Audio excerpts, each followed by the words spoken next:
Hi everyone, welcome to GS World Express. क्या आपने कभी सुना है असम के एक ऐसे रीजन के बारे में जिसका अपना अलग इतिहास, अपनी अलग पहचान और एक लंबे समय तक चली आजादी की मांग थी? हाँ दोस्तों, हम बात कर रहे हैं बोडोलैंड की। एक ऐसा रीजन जहाँ की मिट्टी से सिर्फ चावल नहीं बल्कि एक पूरी मूवमेंट ने जन्म लिया था। लेकिन ये बोडोलैंड सिर्फ एक जगह नहीं, ये एक संस्कृति है, एक संघर्ष है और एक स्वाभिमान की कहानी है। कब शुरू हुआ ये आंदोलन, कौन थे बोडो लोग और कैसे बनी उनकी अपनी टेरिटोरियल रीजन?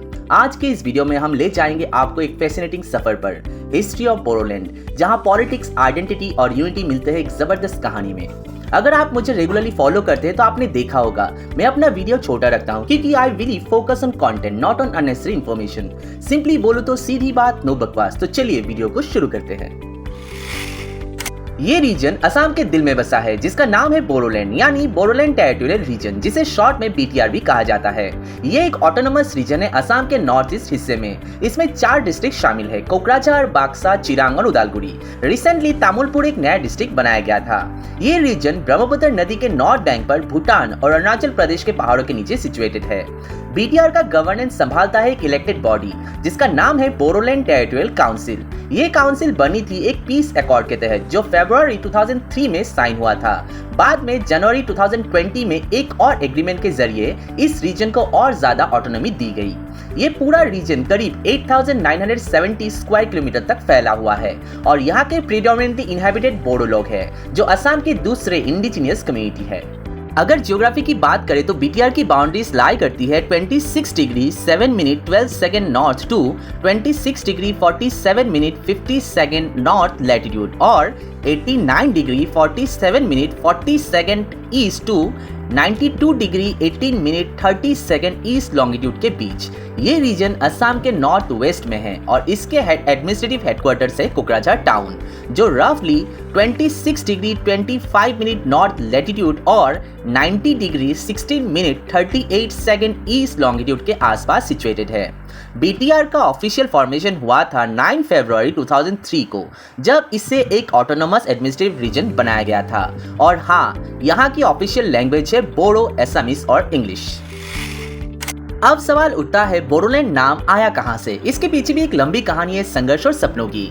सबसे पहले 1967 में एक ऑर्गेनाइजेशन बनी थी, plains tribes council of Assam. उन्होंने डिमांड की थी एक अलग यूनियन टेरिटरी बनाने की जो होगा बोडो और दूसरे प्लेन्स ट्राइब्स के लिए, और उस रीजन का नाम रखा गया था उदयाचल। लेकिन पीटीसीए का आंदोलन सफल नहीं हो पाया। फिर आई एक नए दौर की शुरुआत जब ऑल बोडो स्टूडेंट्स यूनियन आपसू ने 1987 में बोडो मूवमेंट शुरू किया।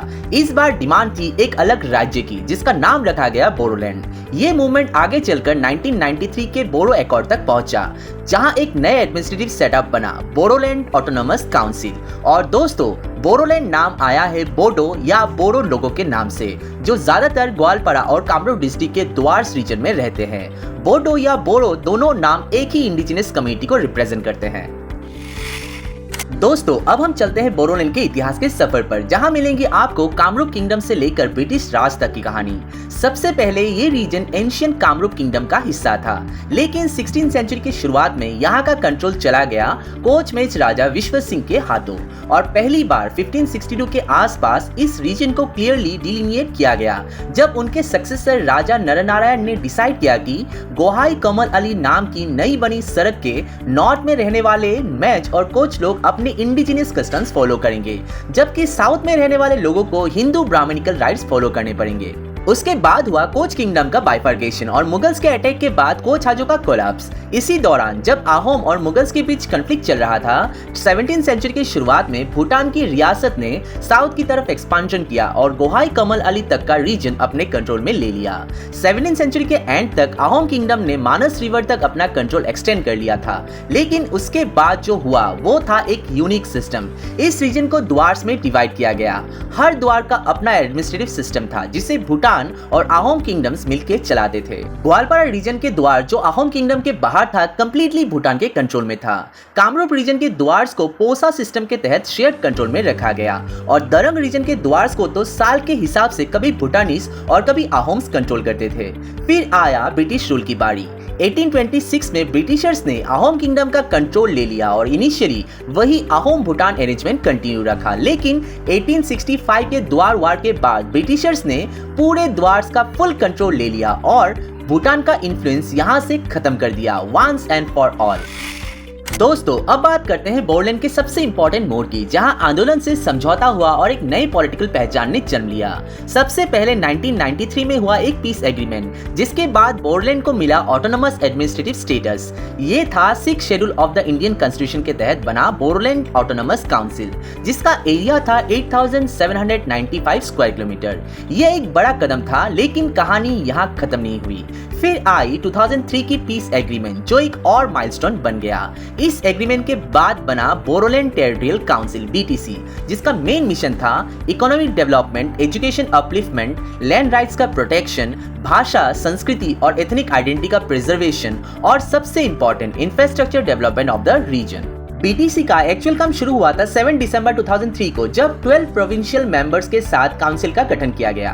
उसके बाद 13 मई 2005 को काउंसिल इलेक्शंस हुए और नवंबर 2005 में बाई इलेक्शंस के बाद एक 40 मेंबर लेजिस्लेटिव काउंसिल फॉर्म हुआ, जिसका काम था बोडोलैंड टेरिटोरियल एरिया डिस्ट्रिक्ट का विकास करना। और बाकी के 6 मेंबर्स नॉमिनेट किए गए गवर्नर ऑफ असम के द्वारा, ताकि जो कमिटीज डायरेक्टली रिप्रेजेंट नहीं हो पाए उनकी भी आवाज BTC में हो। तो टोटल मिला के काउंसिल के 46 मेंबर्स बने, जिसे कहा जाता है member of council legislative assembly MCLA, और ये मेंबर्स सभी कमिटीज को रिप्रेजेंट करते हैं जो BTC रीजन का हिस्सा है। दोस्तों बोडोलैंड की कहानी में एक और बड़ा और अंतिम मोड़ आया 27 जनवरी 2020 को, जब साइन हुआ एक नया पीस एग्रीमेंट, जिसमें एक तरफ थे government of India and government of Assam और दूसरी तरफ थे national democratic front of Bodoland, जिसे NDF कहा जाता है, all Bodo students union ABSU और united Bodo peoples organisation UBPO।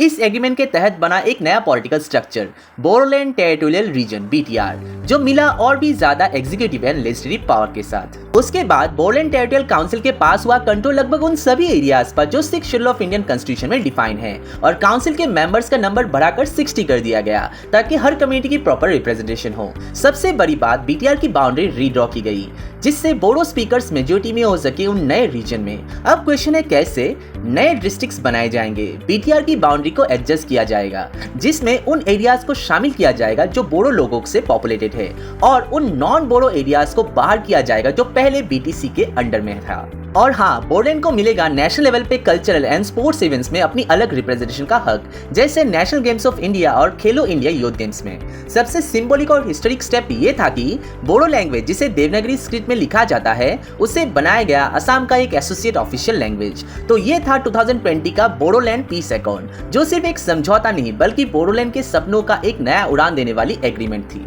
दोस्तों बोडोलैंड की कहानी सिर्फ एक जमीन की नहीं, ये कहानी एक पहचान की, एक संघर्ष की और एक सपने की जो सच हुआ। कामरूप से लेके कोच, अहोम, भूटान और ब्रिटिश रूल तक, और फिर 1993, 2003 और 2020 के हिस्टोरिक पीस अकॉर्ड तक, बोडोलैंड ने हर मोड़ पर अपने अस्तित्व के लिए लड़ाई की है। ये एक ऐसी जर्नी है जहां आंदोलन से समझौता तक और पीड़ा से प्रगति तक का सफर लिखा गया है।